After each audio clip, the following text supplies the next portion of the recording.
gabar da'yar Soomaali ah ayaa soo afjartay nolosha darawal bas kaasi oo isku dayay inuu kufsado. Falkan ayaana ka dhacay xaafadda Oktoobar ee magaalada Giza ee dalka Masar. Lamaha ammaanka ee magaalada Giza ayaa sheegay inay heleen warbixinta gabar 15 jir Soomaali ah taasi oo tilmaamaysa in darawalka geeriyooday uu damcay inuu afduubo gabadhan oo uu la baxsado.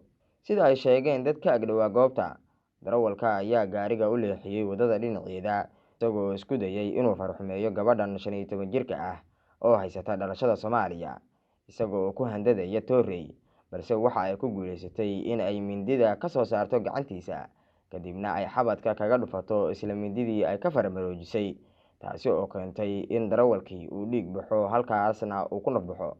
agaasimaha dambi baarista magaalada Giza Major General Medhat Faris oo kaashanaya laamaha ammaanka ayaa sameeyay baaritaano la xiriira dhacdada. Waxa uu sheegay sarkaalkani in gabadha ay timid saldhigga booliska ee xaafadda Oktoobar iyadoo uu la socday qareen ka socda hay'adda qaxootiga adduunka ee UNHCR, halkaasna ay booliska ugu sheegtay inay la kulantay isku day afduub oo uu kula kacay nin darawal ah iyadoo faahfaahin ka bixisay sida ay wax u dhaceen. xafiiska xeer ilaalinta ayaa soo farageliyay dhacdadan waxauna amar ku bixiyay in gabadha xabsiga lagu sii hayo muddo 4 maalmood ah oo ay baaritaanadu socdaan, waxayna u xilsaartay dambi baarayaasha inay si degdeg ah u soo baaraan falkan iyo sida ay wax u dhaceen.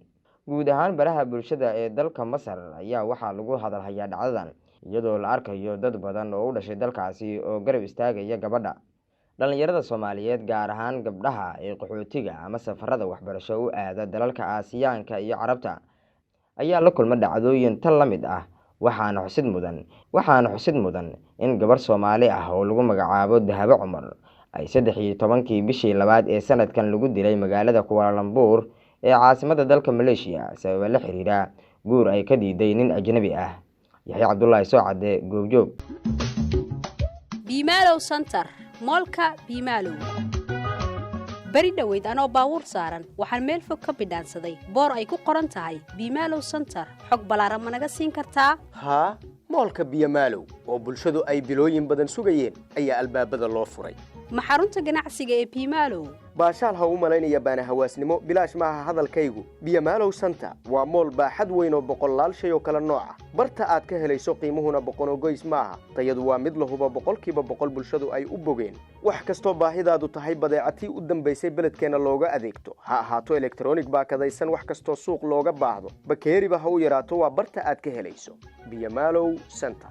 moolka Bimaalow waxa uu ka kooban yahay dukaamo casri ah oo qaab heer sare ah loo qaabiyay, waxayna ku hayaan alaab tayo sare leh, maacuun noocyadeeda kala duwan, qalabka electroniga sida qasaaladaha, frinjeerka, kuukarka ama qalabka cuntada lagu kariyo iyo wax walba oo guriga lagu isticmaalo.